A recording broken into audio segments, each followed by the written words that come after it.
Halo guys, kami dari kelompok 4 yang beranggotakan saya Fawaz Rifat Saya Sania Alin Salsabila dan saya Sania Jamila akan menayangkan cuplikan hasil wawancara kami di IMAN 2 Kota Malang dengan Bu Mei sebagai guru BK di sana. Selamat menikmati. Oke, gue mau tanya dulu sebelumnya karena ini kan instrumennya aja. Berarti ada pertanyaan tertutup dan terbukanya. Kalian mau diceritain dulu dari Bu Mei atau Bu Mei delete daripada beberapa pernyataan yang sudah kalian bikin? Enaknya gimana? Udah cerita, tapi kemakan waktu banyak nanti. Kalau cerita berarti kalau Bu Mei udah habis, menurut Bu Mei itu udah menjawab semuanya. Kalau misalkan satu-satu nanti Bu Mei akan nggak akan lebih kayak nggak akan, kalau misalkan nomor satu fokusnya nomor satu kayak gitu. Sampai nyaman yang seperti apa? Cerita aja. Oke, cerita. Ngomongin soal BK, sebetulnya BK ini sekarang di masa-masa sekarang mungkin Mbak Sania ngerti dari 3 tahun yang kemarin BK itu bukan lagi disebut polisi sekolah, ya nggak? Terus rumah atau tempatnya anak-anak nakal gitu, karena memang sejak pertama berdirinya BK itu untuk mendukung secara fungsional di sekolah gitu. Kenapa? Karena kita bagian dari elemen di madrasah, kan ada manajemen, kemudian ada kompetensi yang biasanya itu terdiri daripada bapak ibu guru, dan yang terakhir itu adalah BK, bimbingan dan konseling itu sendiri. Sehingga kita gabungan satu program di sebuah instansi gitu, khususnya di sekolah. Kalau kalian tahu, BK ini sebetulnya ada di semua jenjang, bahkan SD harusnya ada. Itu cuma karena alasan satu dan lain hal, dan itu terkait dengan anggaran, sehingga kebanyakan ditemui itu di SMP. Gitu. Di SD, kalau SD-nya udah bergengsi gitu ya, sudah punya nama, kemudian siswanya banyak, itu sudah ada, bahkan udah didampingi sama psikolog. Gitu. Jadi BK dan psikolog itu dua hal yang berbeda di sekolah. Kalau psikolog itu udah pada ranah praktikalnya, untuk memberikan treatment, penanganan di bagian kesehatan mentalnya. Kalau BK itu masih dalam ranah kesiswaannya. Ada 4 hal teman-teman di BK, yaitu bidangnya. BK itu akan mengurusi, ngopeni anak-anak di sekolah itu di 4 bidang ini. Yang pertama adalah bidang belajar, kemudian ada bidang karir, kemudian ada bidang pribadi dan sosial. Sehingga keempat hal ini yang menjadi ranah kerjanya BK. Gimana kalau pribadinya bermasalah, yang bermasalah banget sampai dengan mencapai pada kesehatan mentalnya terganggu, kemudian ada penyakit mental, kita referral ke psikolog atau ke psikiater gitu. Jadi kalau sudah berada di porsi yang abnormal, itu sudah jenjangnya psikolog atau sudah ranahnya psikologi gitu. Sehingga udah clear ya, udah cetol gitu. Istilahnya kalau keempat hal ini udah berada nggak pada 4 hal ini, berarti udah langsung kita alihkan. Tuh, hal ini juga mendukung pada proses tumbuh kembangnya siswa. Apalagi kalau kalian lihat di sini ada beberapa tulisan ya. Kalau yang paling penting ini sih, kompetensi kemandirian peserta didik. Di situ ada 11 poin yang memang akan kita berikan dalam layanan bimbingan dan konseling di sekolah, baik di kelas ataupun di luar kelas gitu. Kalau di luar kelas pasti seperti yang kalian lihat, kayaknya jam-jam segini guru BK lagi sepi karena anak-anak lagi belajar di kelas. Tapi kalau pulang sekolah nanti kalian baru lihat fenomenanya, sampai antri-antri ya, kayak mau ke dokter gitu guys. Kayak misalkan antri, kayak misalkan ke bu siapa, ke bapak siapa dalam rangka konsultasi. Ada juga yang udah janjian konseling, ada juga yang bimbingan kelompok gitu. Kalau itu ngomongin ada layanan konseling dan bimbingan, itu terbagi dari layanan bimbingan dan konseling itu sendiri. Kalau ngomongin bimbingan itu juga ada bimbingan klasikal. Kenapa? Di MAN 2 ada jam masuk BK. Itu namanya bimbingan klasikal. Klasikal itu didapatin di satu kelas yang besar. Tuh, otomatis lebih dari 20 siswa. Itu namanya bimbingan klasikal. Biasanya ngapain aja Bapak Ibu guru BK di situ? Biasanya memberi materi. Biasanya juga permainan, biasanya juga simulasi, biasanya juga role play, dan semua metode yang kalian tanyakan di sini ya. Ada metode penyelesaian, itu juga salah satunya ada role play, kemudian ada permainan, kemudian ada simulasi, kemudian juga ada bimbingan, konseling. Itu juga termasuk dalam metode kita memberikan layanan ke siswa gitu. Terus ada juga field trip. Field trip itu misalkan studi banding. kok ada undangan nih di UB, biasanya kita datang ke sana bersama teman-teman kelas 12 karena yang paling dekat dengan hal itu kelas 12. Kalau ada expo pendidikan BK se-Malang Raya, kita akan mengundang kelas 10 dan kelas 11. Misalkan jamnya Bu Mei hari ini ada jam gitu ya, berarti kelasnya Bu Mei yang dapat kesempatan untuk mewakili itu ada field tripnya juga. Terus layanannya selain bimbingan klasikal adalah bimbingan kelompok. Bimbingan kelompok ini diperuntukkan untuk siswa yang mau konsul sebetulnya. Kayak permasalahannya bukan intim, tapi ada kesamaan dengan teman-temannya. Karena kelas 10 mayoritas kalau kalian di sini tanya permasalahan yang sering dikonsultasikan di kelas 10 ranahnya itu pasti manajemen waktu.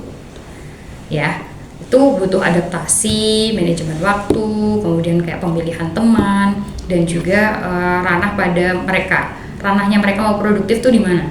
Di Olim kah, di ekskul kah, atau di komunitas dia yang lain di luar itu. Tuh. Kemudian setelah itu bimbingan kelompok, misalkan kita berlima berkumpul nih di sini. Biasanya bimbingan kelompok itu terdiri dari 5 sampai dengan 8 orang idealnya. Kalau ada 3, apakah bisa disebut bimbingan kelompok? Enggak. Cuma hanya konsultasi umum yang tidak dilabeli dengan layanan bimbingan ataupun layanan konseling gitu. Hanya konsultasi aja. 3 orang konsul soal nilai mau ke perguruan tinggi, misalkan kayak gitu.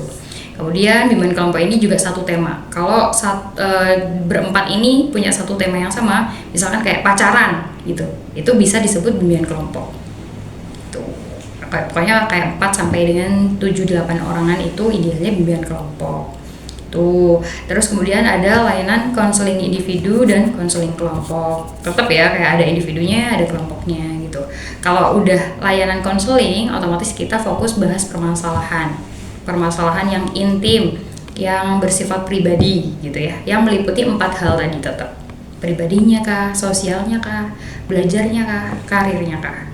Gitu. Kalau Bu Mei kebetulan konselor kelas 10, sehingga bisa menceritakan bagaimana kondisi kelas 10 aja.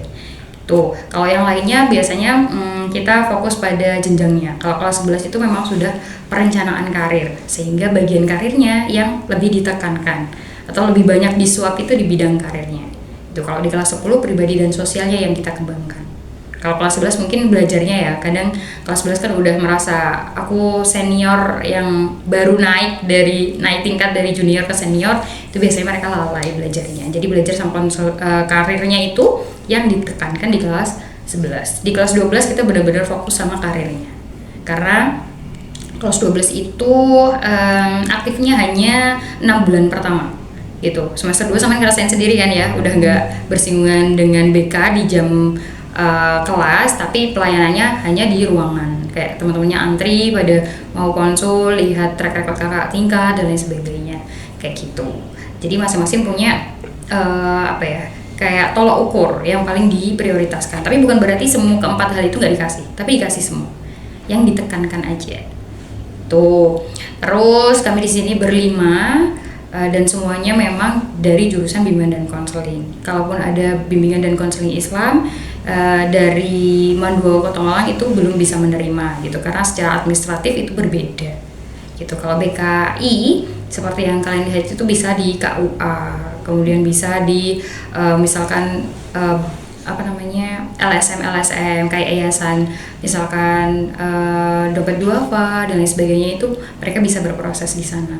Tapi kalau di instansi itu dan instansi negeri itu biasanya memang akan lebih diprioritaskan yang jurusannya bimbingan dan konseling asli, itu yang umum gitu. Ada juga yang bimbingan konseling apa gitu ya, yang kalau di UIN itu kan banyak ya pecahannya. Kalau Bu Mei dulu terbagi dalam Ikatan Mahasiswa Bimbingan dan Konseling seluruh Indonesia, itu yang bisa masuk ke situ adalah yang bimbingan konselingnya tarbiyah, yang memang pendidikan gitu kan. Biasanya kayak BKPI itu titelnya adalah SOS, sehingga kita tidak bisa menerima kalau di instansi pendidikan. Kalau di KUA misalkan di LSM yang lain itu boleh banget, itu memang ranahnya mereka. Itu mungkin ya yang perlu kalian tahu bedanya apa. Terus kalau faktor penghambat dan faktor pendukung, faktor penghambat pasti rules yang memang tidak dipatuhi teman-teman. Biasanya karena kita adalah kolaborasi, BK itu nggak bisa berdiri sendiri. BK itu kolaborasi dari Bapak Ibu Guru Wali Kelas, BK itu sendiri, tim tatip, karena di sini kan ada ya yang memberikan poin-poin itu ada sendiri dan kita bagian daripada pembinaannya. Tuh, terus dan juga unsur pimpinan. Nah, dari keempat ini menjadi salah satu faktor pendukungnya. Ketika memang udah solid gitu ya, artinya memang udah ngikutin rules banget. Oh, kalau ada kasus kayak gini, step by stepnya seperti apa gitu. Yang paling umum adalah yang bisa kalian dengar konferensi kasus. Kita bicarakan, kita dudukkan semua elemen gitu. Kemudian nanti baru diputuskan bagaimana siswa ini harus mendapatkan pelayanan. Tuh. Kemudian kalau faktor pendukung yang lainnya, alhamdulillah kalau kalian lihat di ruangan kami sudah cukup ideal gitu, udah kayak cozy banget, terus teman-teman udah nggak takut masuk ke sini, kayak bahkan mereka tuh sampai nyeletuk kayak, Bu boleh nggak bolos di ruang BK gitu, mungkin saking nyamannya ya, dan kita nggak menggunakan bahasa-bahasa yang sarkas, kemudian yang menghakimi dan lain sebagainya gitu, karena fokusnya bimbingan dan konseling ketika membantu permasalahan siswa ini ada core-nya, ada fokusnya, yaitu adalah kemandirian dan juga kepercayaan. Itu tadi. Kalau kalian lihat di situ ada asas bimbingan dan konseling di depan. Itu yang kita sudah lakukan. Gitu. Kalau secara ideal pasti asas kerahasiaan. Gimana sih kita dipercaya mendengarkan cerita orang lain gitu ya. Entah itu masalah yang ringan, sedang atau bahkan berat gitu. Ataupun bahkan kita nantinya akan referral.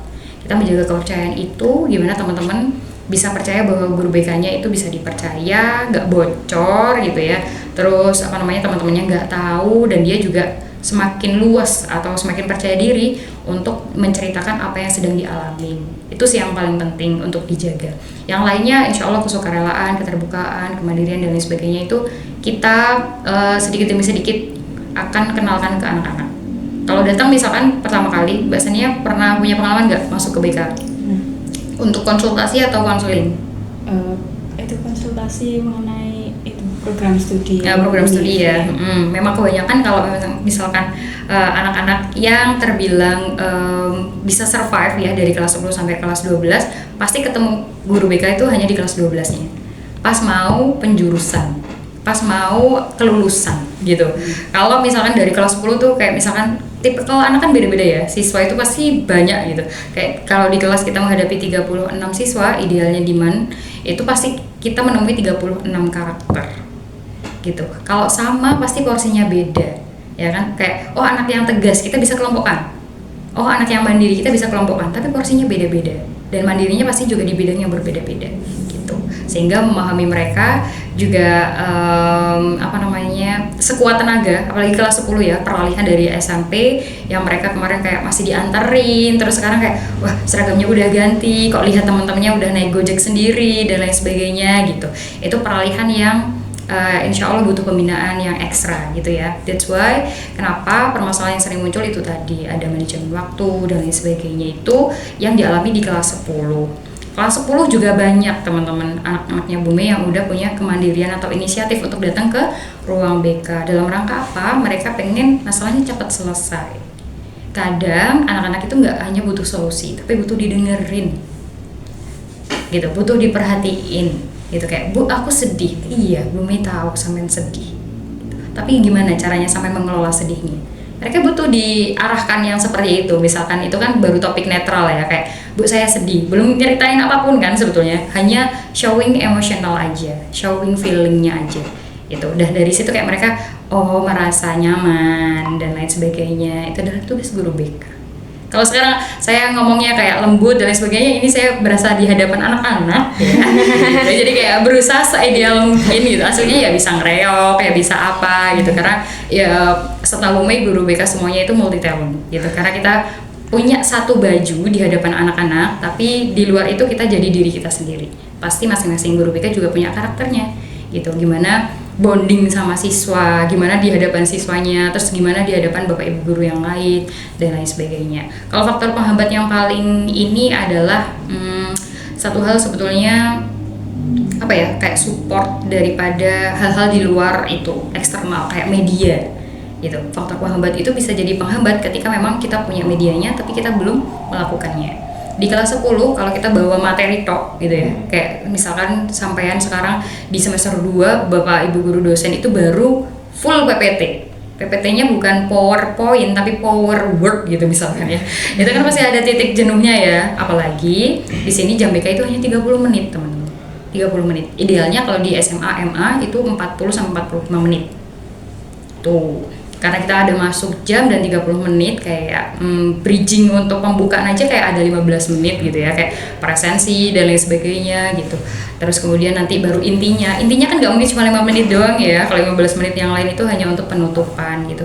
Jadi memang ya itu tantangannya kalau kita nggak bawa sesuatu yang benar-benar dibutuhkan mereka, yang kekinian dan lain sebagainya, itu bisa jadi faktor penghambatnya kita ketika memberikan pelayanan bimbingan klasikal. Overall kalau di layanan yang jenis yang lainnya yang Bu Mei tadi udah bilang itu nggak ada masalah gitu, kayak konselingnya kita menggunakan ruang-ruangan ini untuk menjaga privasi dan lain sebagainya.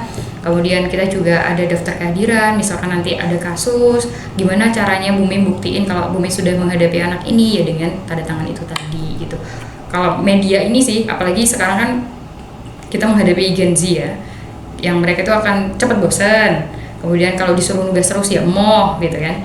Terus di sisi lain suruh ngisi Google formulir terus juga nggak mau gitu. Iya nggak, teman-temannya samain dulu. Pasti kayak apalagi sih ini gitu kan. Padahal itu salah satu kerjaannya kita. Kalau kalian nggak ngisi ya kita nggak kerja guys. Kan gitu. Kayak ngisi misalkan angket penjurusan gitu. Mereka masih bingung terus gitu. Udah bingungnya kan memang perlu dikonsultasikan. Setelah itu boleh ditulis dan lain sebagainya. Pasti pengarahnya kita ya model kayak gitu. Kalau kita nggak disupport media, itu insya Allah juga jadi hambatan. Kayak nyebarin angket, kalau dulu kayak harus kertas-kertas gitu ya, dan kita harus baca tulisan kalian yang masya Allah tabarakallah tuh, susah juga, ya kan? Karena kita dibantu sekarang Google Form. Tinggal pengawasannya kita masuk, silakan 30 menit ini digunakan untuk mengisi Google Form tersebut. Anak-anak jadi lebih disiplin gitu. Sekali waktu kelas ini udah selesai, kayak gitu. Terus apalagi kira-kira yang belum diceritain sama Bu Mei? Mau bertanya tentang administrasi yang dibutuhkan dalam layanan bimbingan dan konseling di madrasah. Oke, kalau administratifnya banyak banget gitu ya. That's why kita punya buku kerja 1, 2, 3, dan 4. Kalau dijelasin kok kayaknya Bu Mei belum ingat semuanya gitu. Yang paling penting adalah RPL. RPL itu adalah rancangan, P-nya apa? Pelaksanaan atau pemberian layanan.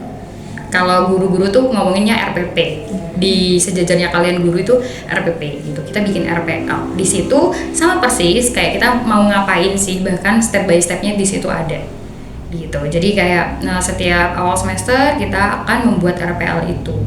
Dari apa Bu Mei? Dari beberapa tema yang kita tentukan. Di tahun ini kayaknya nge-hype apa ya? Gitu, misalkan kayak manajemen waktu. Topiknya sama, tapi bagaimana kita mengemas manajemen waktu itu sesuai dengan kebutuhannya anak-anak.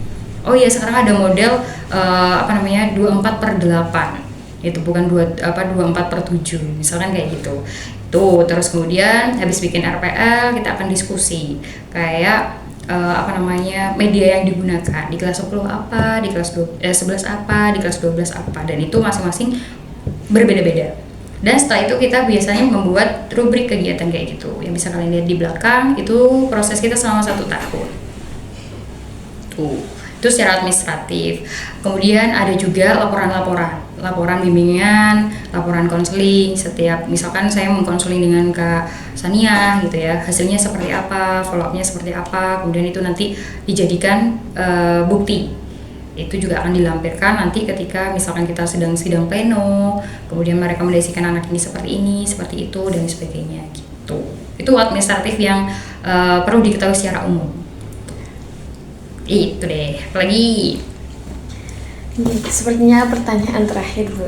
Bagaimana tahapan evaluasi dalam layanan bimbingan konseling? Oke, kalau evaluasinya kalau yang sepengalaman Bu Mei selama 2 tahun di sini, biasanya kita setiap 1 minggu atau 1 bulan sekali itu evaluasi secara personal. Itu biasanya kita ngumpul bareng dan itu yang dijadikan bahan untuk MGBK gitu ya. Kayak perkumpulannya untuk guru BK, dan itu dilaporkan di madrasah. Jadi kayak setiap bulan itu kita akan mengagendakan itu. Kalau ada urgent ya bisa aja setiap minggu. Misalkan ada kasus dan lain sebagainya, kemudian karena Bu Mei belum punya banyak pengalaman, sehingga Bu Mei sharing tanpa membuka identitas apapun. Saya menangani siswa seperti ini, bagaimana baiknya langkahnya, biar nggak salah langkah ya. Karena kalau di MAN 2 ini memang cukup harus berhati-hati gitu, karena semua wali muridnya juga super gitu. Kalau kita gegabah, tidak memperhatikan A sampai Z, itu juga yang tidak ada pihak yang merasa diuntungkan gitu. Jadinya ya gontok-gontokan misalkan ini segala macam. Jadi kita cukup berhati-hati sehingga konferensi kasus di internal BK itu ada gitu. Terus biasanya itu yang evaluasi ya, misalkan kayak Bu Mei minggu ini kok kelasnya kosong gitu, itu biasanya langsung dievaluasi. Terus di setiap satu semester kita ada namanya supervisi itu penilaian. Penilaiannya ada standarisasinya, ada komponennya, ada grade-nya.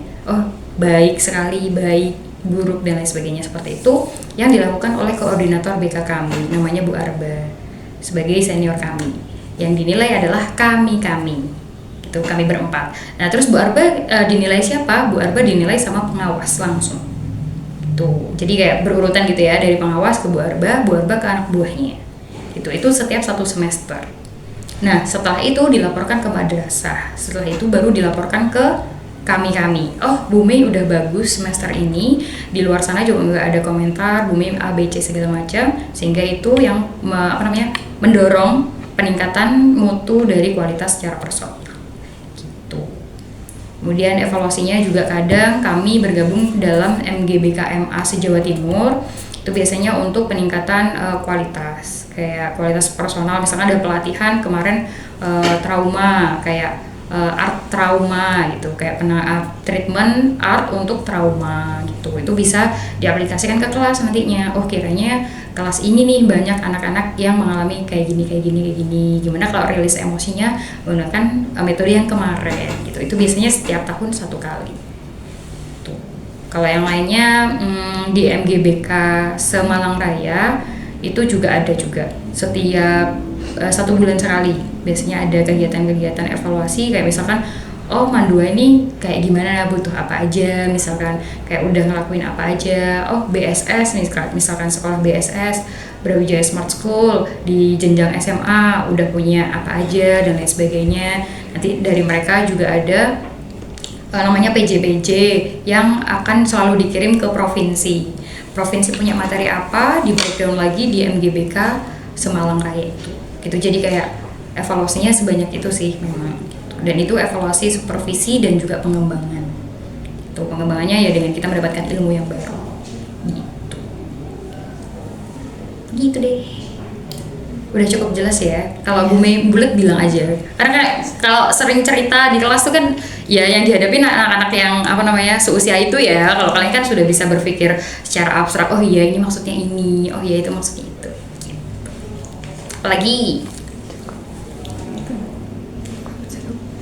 udah Iya, sudah cukup. Iya, kalau kelas 11 sama kelas 12 Bu Mei nggak bisa bilang spesifik, karena sebetulnya kalau pas udah masuk di ruangan ini, anak-anak tuh bisa memilih dengan konselor yang dinyaman gitu. Nggak harus yang aku diajar Bu Mei, harus sama Bu Mei, enggak.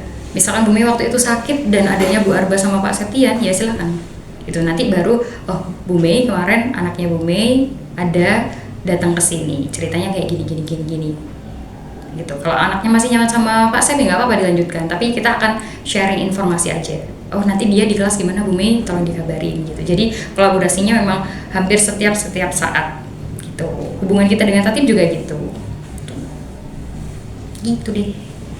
Sudah cukup. Oke. Habis ini kalian mau ngapain berarti? Observasi, setelah ini dilaporkan gitu, bikin clipping bikin apa sih, kayak jurnal gitu, enggak? Atau di BPT kan? Langsung dipresentasikan. Langsung dipresentasikan. Didiskusikan bersama. Berarti nanti ada dari sekolah-sekolah lain juga ya?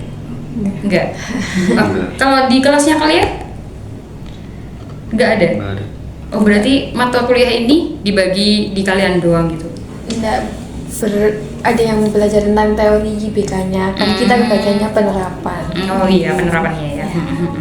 Fokusnya ini judulnya.